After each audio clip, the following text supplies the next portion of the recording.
आज तारीख 16 मार्च 3 बजे से हमारे निर्वाचन आयोग का प्रेस कॉन्फ्रेंस प्रारंभ हुआ है और इसका मुख्य उद्देश्य 2024 के हमारे लोकसभा चुनाव से संबंधित जो आचार संहिता है उससे संबंधित तथ्यों पर इसे प्रारंभ किया गया है। तो आइए आज हम लोग देखते हैं कि आचार संहिता क्या होती है, आचार संहिता को लगाता कौन है, आचार संहिता जो है ये किस प्रकार का एक कानून है या विधि होती है। तो आइए चलते हैं, देखते हैं कि अभी हमारे चुनाव की तारीखें बिल्कुल घोषित हैं, तो उनमें से आचार संहिता को हम कैसे समझेंगे। तो सबसे पहला यहाँ पर प्रश्न बनता है, एक पहली बात आती है कि आचार संहिता क्या होती है। तो यहाँ समझने वाली बात होती है, आचार संहिता निर्वाचन आयोग द्वारा तैयार की गई एक विधि होती है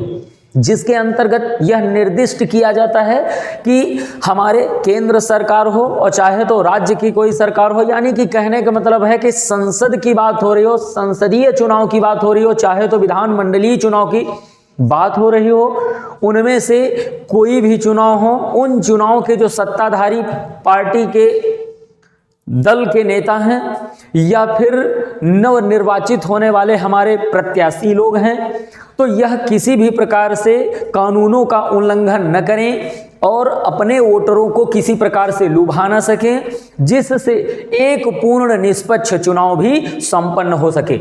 तो आइए देखते हैं। अब प्रश्न यहाँ पर एक उठता है कि आचार संहिता कब और कैसे कौन लगाता है। तो एक प्रश्न है, आचार संहिता को हमारा निर्वाचन आयोग लगाता है, जो कि निर्वाचन आयोग का वर्णन भारत के संविधान में अनुच्छेद 324 में किया गया है। और आपको बताएं कि अनुच्छेद 324 में यह वर्णित भी किया गया है कि निर्वाचन आयोग का अधिकार होता है कि केंद्र या राज्य विधानसभा के जो चुनाव होते हैं उन चुनाव में निष्पक्षता के साथ निर्वाचन को संपन्न कराने के लिए आचार संहिता हमारा निर्वाचन आयोग लगा सकता है। तो अब प्रश्न बनता है कि निर्वाचन आयोग के द्वारा ये कब लगाया जा सकता है। तो हम आपको बताएं, जिस दिन से चुनाव की तारीखें निश्चित कर दी जाती हैं उसी दिन से आचार संहिता नामक ये विधि, ये कानून लागू कर दिया जाता है। और यह कब तक लगा रहता है, तो ये प्रमुख बात है कि कब तक लगा रहता है। तो आप बिल्कुल जान लीजिएगा कि जब तक वोटिंग पूरी हो न जाए और उसके बाद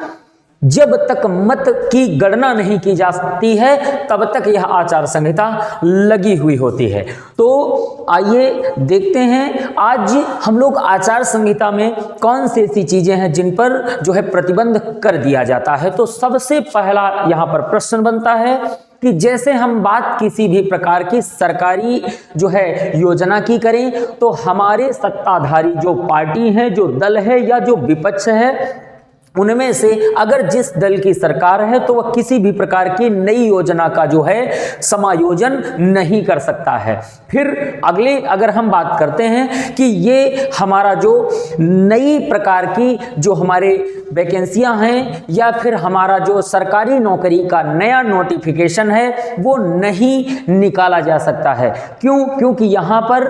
वोटर को लुभाने के लिए यहाँ पर नए नोटिफिकेशन निकाल करके वोटर को अपनी तरफ खींचा जाता है। यह वास्तव में आचार संहिता का उल्लंघन है। दूसरी बात कि यहाँ पर यदि कोई पुराना नोटिफिकेशन है तो उस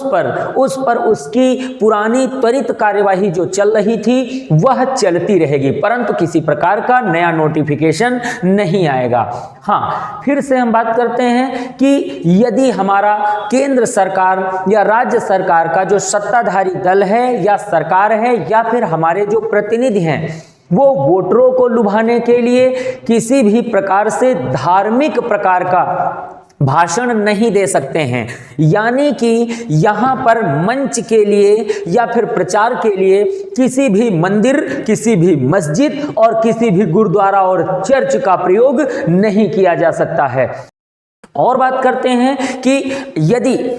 किसी भी प्रकार का उद्घाटन, कोई भी योजना पूर्ण हो चुकी है तो उसका उद्घाटन भी त्वरित समय तक रोक दिया जाएगा। यानी कि जैसे कोई भी हमारी जो योजना थी जो पूरी हो चुकी है, उसका जो है पूर्ण कार्य हो चुका है, केवल उसका उद्घाटन यानी लोकार्पण बाकी है, तो जान लीजिएगा हमारी सत्ताधारी पार्टी उसका लोकार्पण नहीं कर सकती है जब तक कि आचार संहिता लगी रहेगी। कोई भी एक्सप्रेसवे हो, कोई भी हाईवे हो, कोई भी हमारी फैक्ट्री हो या कोई भी प्रकार की अगर जो शिलान्यास की कोई योजना है तो वो नहीं की जा सकती है। तो अगला अगर हम समझते हैं कि इसी में एक पॉइंट होता है कि जैसे हम धार्मिक प्रकार का कोई भी जो है अभिभाषण कोई भी सत्ताधारी दल का पार्टी का सदस्य हो और चाहे तो हमारे जो नए अभ्यर्थी हैं, जो हमारे नए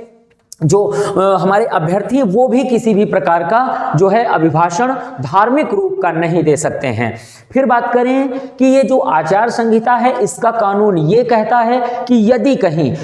कहीं जो चुनाव के दौरान शोर शराबे होते हैं, ध्वनि प्रदूषण तेजी से होता है, तो इसमें हमारी आचार संहिता में कहा जाता है, नियम बना हुआ है कि शाम 6 बजे के बाद से लेकर के सुबह 10 बजे तक किसी भी प्रकार का जो है प्रदूषण यानी ध्वनि प्रदूषण नहीं किया जा सकता है। लाउड स्पीकर जो है वो नहीं बजाए जा सकते हैं। फिर बात करते हैं कि यदि जिस दिन वोटिंग की तारीख होगी, अगर उस वोटिंग की तारीख के 48 घंटे पहले जो हमारे मीटिंग होती हैं, जो हमारी बैठकें होती हैं सत्ताधारी दलों की या फिर जो हमारे विपक्षी दल हैं या फिर जो हमारे नए दल हैं या नए अभ्यर्थी हैं, इनकी किसी भी प्रकार की नई मीटिंग नहीं हो सकती हैं और न ही ये जो है अपना चुनाव प्रचार कर सकते हैं और न ही ये अपने ध्वनि प्रदूषक जितने भी उनके यंत्र हैं, जो भी उनका साधन है उसका प्रयोग नहीं कर सकते हैं। तो इसका मतलब बनता है कि आचार संहिता के 48 घंटे पहले यदि जब आपकी वोटिंग की तारीख होगी, जिस दिन वोटिंग की तारीख होगी उसके 48 घंटे पहले जो है आपको हटाना होगा अपने लाउड स्पीकर और किसी भी प्रकार की मीटिंग नहीं की जा सकती है। फिर बात करते हैं कि जैसे जुलूस होते हैं, तो कोई भी प्रकार का जुलूस भी ऐसी परिस्थिति में 48 घंटे पहले नहीं निकाला जाएगा। और एक बात आती है कि हमारा कोई भी सत्ता दल का चाहे तो नेता हो, चाहे सदस्य हो, चाहे तो मंत्री हो और चाहे तो कोई भी हो, अगर वो सरकार का मुलाजिम है, सरकार का सदस्य है, तो वह किसी भी प्रकार की सरकारी मशीनरी या सरकारी साधन या वाहन का प्रयोग नहीं कर सकता है। और यहाँ पर हम बात करते हैं कि जिस तरीके से हमारे लोकसभा चुनाव 2024 लगातार जो है सर पर आ गया है, तो उसी के आधार को देखते हुए आज तारीख 16 मार्च को 3 बजे से निर्वाचन आयोग ने जो प्रेस कॉन्फ्रेंस बैठाई है, बुलाई है, इसमें यह भी निर्धारित हो जाएगा कि जो हमारी तारीखें हैं वो कब कब की हैं और कहां की हैं। मगर एक बात आप जान लीजिएगा, हमारे सत्ताधारी दल के जो हमारे नेता हैं पीएम मोदी जी, तो इनकी अभी तक 110 मन की बात का एपिसोड जो है 110वां एपिसोड संपन्न हुआ है अभी। तो अब बात यहां करते हैं कि मन की बात का जो 110वां एपिसोड है, तो अगले 3 महीने तक कोई भी मन की बात का कोई एपिसोड नहीं किया जाएगा। यानी कि नए चुनाव के बाद जो हमारी नई लोकसभा का गठन होगा, तो यदि सरकार बनती है तो मोदी जी के द्वारा अपनी सरकार में, नई सरकार में 110 के बाद 111वां एपिसोड से नई सरकार का यहां पर नया आगाज होगा। तो देखते हैं हमारी नई सरकार में क्या बदलाव आते हैं, सरकार बदलती है या 110वां एपिसोड के बाद 111वां एपिसोड होता है या नहीं होता है।